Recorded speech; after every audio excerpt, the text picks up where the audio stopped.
तो आज हम लोग बिजनेस स्टडीज़ के चैप्टर 2 के important previous year board questions को प्रैक्टिस करने वाले हैं। तो ये आप एकदम अपना टेस्ट की तरह मानना और टेस्ट की तरह इसे सॉल्व करना इन क्वेश्चंस को। ठीक है, स्टार्ट करते हैं। तो पहला क्वेश्चन पढ़ लेते हैं। आपका डायरेक्ट क्वेश्चन है पहला वाला, importance of principles of management से रिलेटेड क्वेश्चन है। वो पूछ रहा है explain how principles of management help in meeting changing environmental requirements और मेकिंग साइंटिफिक डिसीजन। तो 3 मार्क का क्वेश्चन है। मैं आपको सॉल्यूशन दिखा देता हूँ।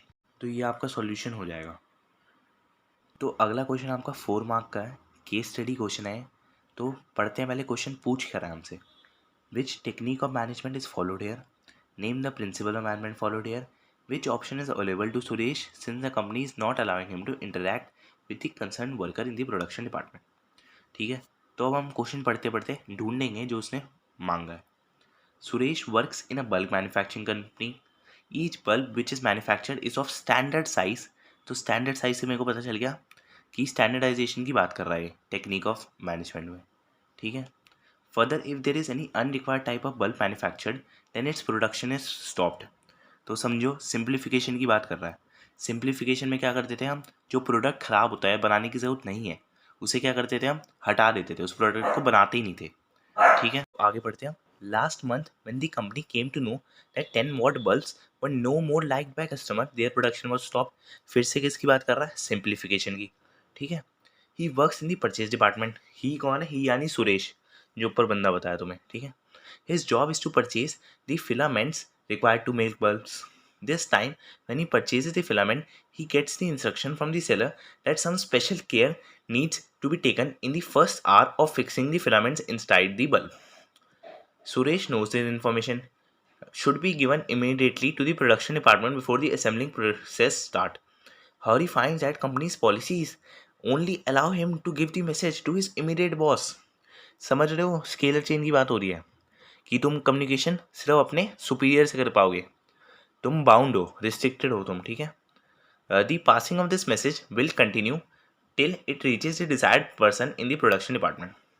तो टेक्निक ऑफ मैनेजमेंट मैंने बता दिया तुम्हें कि स्टैंडर्डाइजेशन और सिंप्लीफिकेशन की बात हो रही है।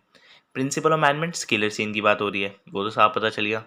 और which option is now available to the Suresh since the company is not allowing him to interact with the concern worker in the production department. तो क्या कर सकता है, वो गैंग प्लैंक का इस्तेमाल कर सकता है। जो हमारी स्केलर चेन की क्या होती है, एक्सेप्शन होती है। अब वो गैंग प्लैंक का यूज़ करेगा और इन्फॉर्मेशन पहुंचा देगा। मैं आपको मेन सॉल्यूशन दिखा देता हूँ। तो देखो यहाँ पे ये सॉल्यूशन है, थोड़ा ब्लर है, पता नहीं क्यों, तो काम तो बन जाएगा, कोई दिक्कत नहीं। तो टेक्निक बता रखी स्टैंडर्डाइजेशन और simplification, principal of management scalar chain follow हो रहा है, और जो ऑप्शन अवेलेबल है सुरेश पे वो कौन सा, अपना गैंग प्लैंक। तो बस हमें आइडेंटिफाई करना था और थोड़ा एक्सप्लेनेशन देनी थी। तो अगला क्वेश्चन आपका एमसीक्यू क्वेश्चन है, तो केस स्टडी है। तो पहले देख लेते हैं पूछ क्या रहा है। वो कह रहा है which principle of Fayol has been violated by him. तो अब पढ़ते हैं। Ramesh is an owner of a printing press. The size of his organization has increase during the recent past. There are many employees who work in the organization. The organization is considered good and has earned a lot of reputation in the market. However, when it comes to making key decisions in the organization related to many things, he never considers the opinions of his subordinates. तो इस line को पढ़ के आपको समझ आ जाएगा कि वो सेंट्रलाइजेशन और डिसेंट्रलाइजेशन की बात कर रहा है।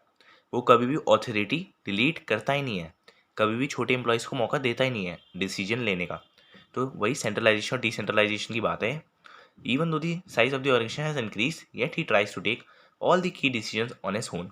So which principle of Fowle has been violated by him? Centralization and decentralization is the principle violated by Ramesh. ठीक है, इसका ये आंसर हो जाएगा। तो ये आपका आंसर हो गया सेंट्रलाइजेशन एंड डिसेंट्रलाइजेशन। अगला क्वेश्चन पढ़ लेते हैं, 4 मार्क का क्वेश्चन है। Principles of Taylor and Fayol are mutually complementary. Complementary का मतलब है एक के साथ ज़रूरी है, मतलब सिर्फ एक होगा तो काम नहीं बनेगा। जैसे समोसे के साथ चटनी ज़रूरी है, वैसे ही टेलर के प्रिंसिपल के साथ फ्योल का प्रिंसिपल ज़रूरी है, ऐसा कहना चाह रहा है वो। ठीक है, one believe that the management should share the gains with the worker.